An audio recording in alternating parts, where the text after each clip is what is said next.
I have some good news today. The system is officially dead.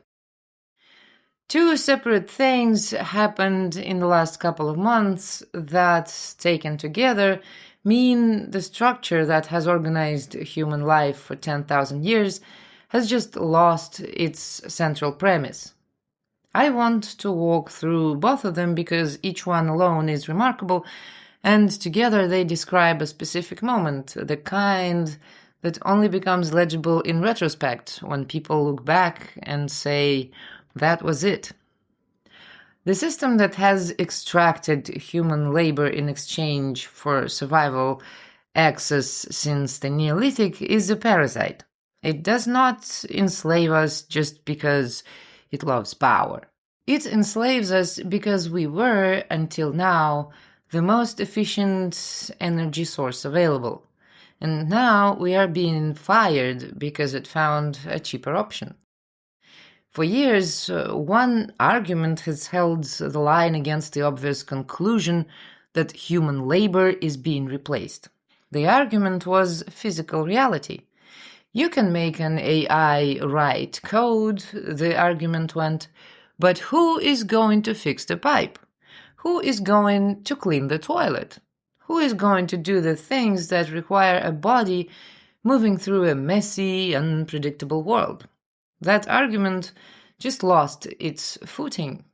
In March, a company called Eon Systems in San Francisco ran a complete fruit fly brain, roughly 140,000 neurons, 50 million synaptic connections, the entire wiring diagram mapped down to the individual cell inside a physics simulation. The digital fly walked, it foraged, it groomed itself, it responded to threat. No one programmed it to do those things. The brain, when you connect it to a body and put it in an environment, just does them. 91% behavioral accuracy against a real fly, zero training data, zero hand-coded behavior. The project runs on the fly wire connectome, which took a few thousand electron microscopy slices of an actual fly brain to build. This is proof that intelligence is not magic, it's structure. Copy the structure, you get the behavior. And a fly, for all its tininess, is a god of real-time physics. It lands on moving surfaces. It navigates three-dimensional space at speeds that make its own body a blur. It has been solving problems that our most advanced robotics labs have been failing at for decades. So researchers at Sandia National Laboratories took the Flywire Central Complex and ran it on Intel's Loihi 3, a neuromorphic chip, meaning a chip designed to work the way neurons work, event-driven, sparse, biological in its logic rather than computational. The result is Animal D Neuro, a quadruped robot that runs for 72 hours on a single battery charge. The previous GPU-powered version ran for 8. The chip consumes 1.2 watts at peak load. A GPU doing the same task consumes 300. The robot does not calculate where to put its feet. It inhabits the surface the way the fly brain inhabits the air. It detects micro cracks in pipelines at 5 centimeter resolution while walking at full speed. This is not a prototype. It's a real commercial product. When you can run a robot that navigates the physical world on a chip that draws less power than a dim light bulb, the cost arithmetic changes completely. Not incrementally, completely. Managing a human being requires healthcare, legal infrastructure, psychological conditioning, housing, a salary, and 40 years of institutional investment in keeping that person functional and compliant. Managing a robot requires a charging station and API call. That is the first piece of news. The second piece is what is happening while the silicon infrastructure builds itself out.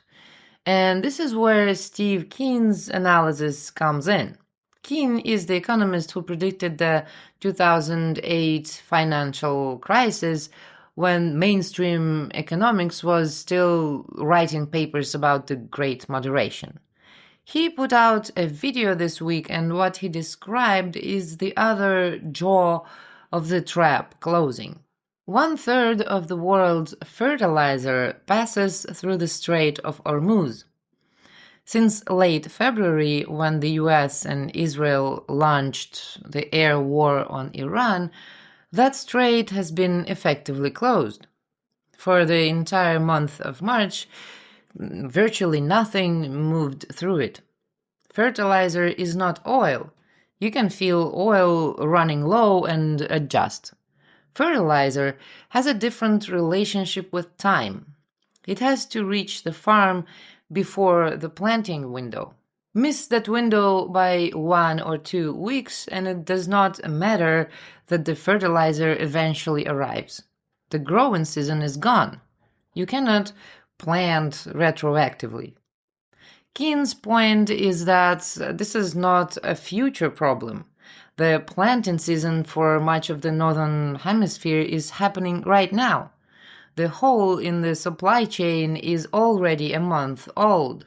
The UK does not produce its own fertilizer and imports more than 40% of its food. Australia has 30 days of oil supply in reserve. When that runs out, it cannot move food from farms to cities. China, because it maintains strategic stockpiles of virtually everything, has about 18 months of fertilizer in reserve and produces most of its own. The US is largely self-sufficient. India is not. The global south is not. And Keen is explicit. He thinks we are definitely going to see famines all over the planet this year. Not a prediction framed as a risk.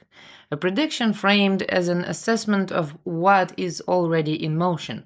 What makes this structurally interesting rather than just horrifying is what it reveals about the system itself. The system ran on efficiency, just-in-time delivery, zero slack, no redundancy, every buffer cut because buffers are costs and costs are waste.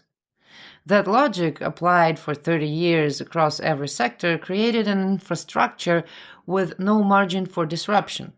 And the disruption it cannot survive is a war that it created, or at a minimum permitted, in pursuit of other efficiency calculations. The system is starving the host it has not yet finished migrating away from. This is what an Ouroboros actually looks like in practice. A specific supply chain for nitrogen fertilizer interrupted for a specific month during a specific planting season because the people making decision about war and peace did not include food production in their model of what reality is made of. Keen puts it simply, if you understood the physical nature of production, there's no way you let this happen. The people who authorized this war do not understand how food gets made. They model economies as flows of money, not flows of matter. And matter has a different relationship with time than money does. You can print more money. You cannot print more fertilizer after the frost. The system that began with the agricultural revolution has come full circle and is now consuming its own foundation. So here's what is actually true in April 2026. The system no longer needs human labor to run its physical operations. The architecture for replacing it just went live and the economics are decisive. At the same time, the system is visibly failing to maintain the physical infrastructure that its remaining human population depends on to eat. Both of these things are happening simultaneously, and they are not unrelated. They are the same process at two different stages. The era of orders is ending. The parasite is moving on. You are being left behind in a world where utility is a dead concept. The system is structurally dead. We might be facing a rough transition period which will only speed things up. The toilet problem is solved. The harvest is failing, and nobody is coming to tell you what to do. 10,000-year-old parasitic system that enslaved the whole planet has just been killed by a fly. Stay tuned for more amazing news. And what he described is the блядь. The second piece is what is happening while a silicon